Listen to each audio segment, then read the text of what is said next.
余傑，你係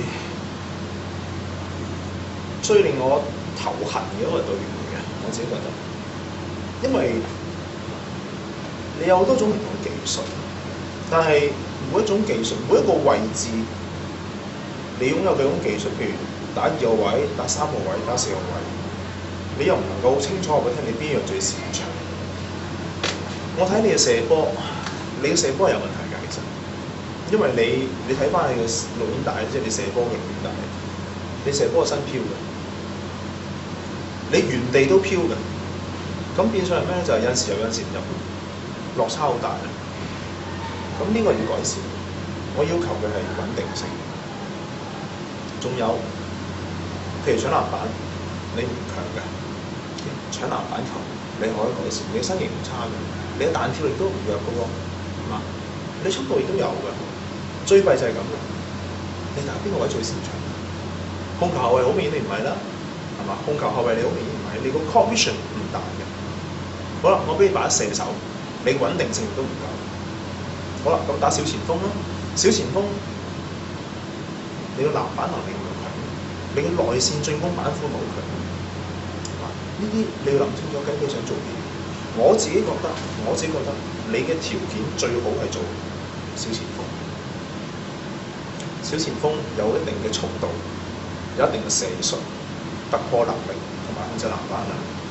呢樣嘢你係做得到嘅，你冇諗過去做嘅啫。射波點解要射3分？中距離點解唔苦練中距離咧？沿住個3秒區嗰個框框，點解唔試下練熟佢咧？罰球線 A.B 位、牛角位。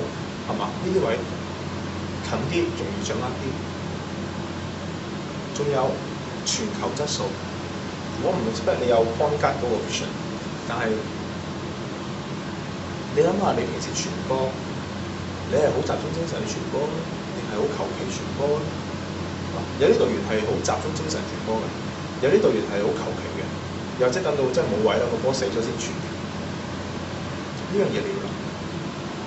我好希望你做到一個好好嘅小前鋒。以前有個球員叫 Grant Hill， 我覺得 Grant Hill 嘅技術係全面，佢嘅運球能力啦，佢嘅傳球嘅觸覺啦，佢嘅籃球啦，我希望你做一個全面嘅球員。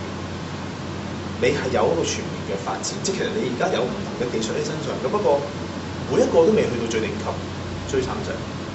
射波你又唔係好差，中間鏟籃你又唔係好差，中間籃板你又唔係好好，咁點咧？你定唔到位嘅話，咁就好弊嘅。你都唔想長期做後備嘅，唔想長期做籃板嘅。你要話到俾我聽，你最擅長嘅係乜嘢？譬如話籃板，我改善咗嘅，我中距離好穩陣嘅，係嘛？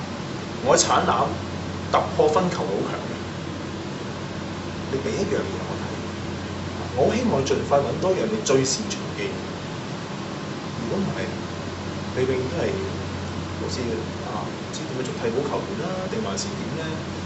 你都會唔開心。你揾唔出一份你嘅專長出嚟，盡快揾出一份專長。你真係諗唔贏嘅，揾我嚟做，我開俾你。但係你一定要思考。